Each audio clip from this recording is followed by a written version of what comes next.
Vamos a seguir analizando esta situación sanitaria en nuestra provincia de Segovia. Sobre la mesa vamos a poner los datos de un informe, de un estudio realizado por investigadores de la Universidad Carlos III de Madrid y por la empresa TapTap Digital. Y de ello vamos a hablar en los próximos minutos con Marco Gramaglia, es el profesor de la Universidad Carlos III de Madrid. ¿Qué tal? Buenas tardes. ¿Qué tal? Bueno, lo primero, ¿en qué consiste este estudio en el que se han analizado diferentes variables, entre ellas principalmente la movilidad? Y Segovia, Salamanca, por ejemplo, Toledo son provincias donde son más vulnerables y el riesgo de contagio por el COVID pues sería más alto en caso de un posible rebrote también. Sí, es un estudio que se compone de dos partes.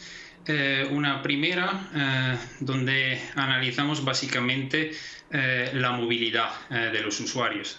Tenemos una plataforma que puede, digamos, registrar los datos que salen de nuestros móviles cuando los usamos. Por ejemplo, cuando abrimos una página web o utilizamos una aplicación, pues a veces estos datos que se mandan a unos servidores en la nube llevan dentro información acerca de nuestra posición.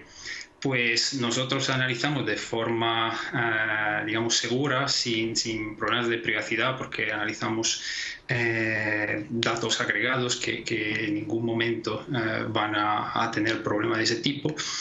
Podemos conseguir evaluar los efectos de la movilidad a partir de las medidas de confinamiento.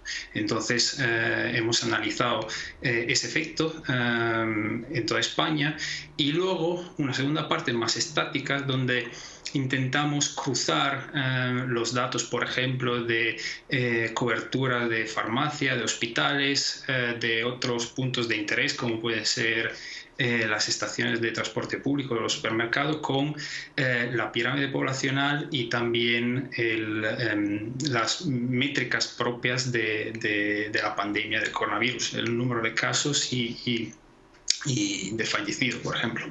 Segovia y Ávila, por ejemplo, que son dos provincias muy cercanas, dos ciudades también muy cercanas, tienen resultados dispares. Vemos a Ávila, por ejemplo, encabezando el ranking, podríamos decir, en cuanto a positivo, en cuanto a cobertura sanitaria, en cuanto a cobertura de supermercados, pero Segovia está a la cola. No sé cuál puede ser la diferencia.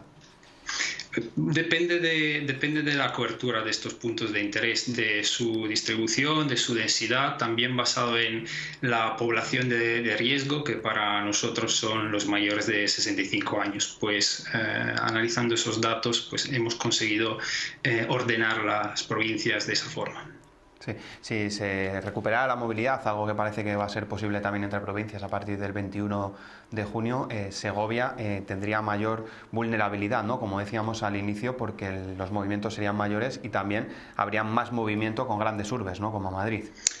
Sí, es un análisis que estamos intentando hacer ahora mismo. Con estos mismos datos, pues intentar analizar la movilidad interprovincial, y evidentemente las provincias que por cercanía geográfica pues están más cerca de las grandes urbes, como puede ser Madrid o Barcelona, evidentemente van a tener más cambios de provincia y por lo tanto más movilidad entre ellas.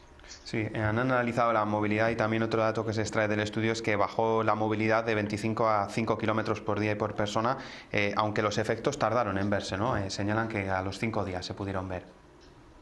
Sí, no hemos visto una bajada repentina de esa métrica, sino también ha ido bajando a lo largo del tiempo. También el confinamiento duro que fue a finales de marzo, me parece, también hubo un efecto, y eso no, según nuestros datos, pues no ha sido una caída brusca de esta métrica, sino más blanda a lo largo del tiempo.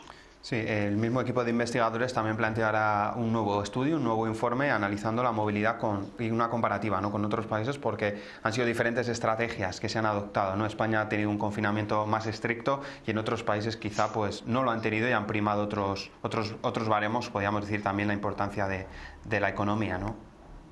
Sí, sí, sí. Es un análisis que hemos hecho, pues tenemos los mismos datos para varios países europeos y nuestra intención es ver cómo en distintos países esto ha cambiado. Por ejemplo, si ha bajado más la movilidad, pero no el número de puntos de interés visitado, por ejemplo, y ver también esa estimación más de comportamiento entre distintos países. Pues Marco Gramaglia, muchísimas gracias por estar con nosotros y también enhorabuena por arrojar más luz en esta lucha común entre todos para acabar con el coronavirus y, como decía, gracias por estar en este informativo. Muchas gracias.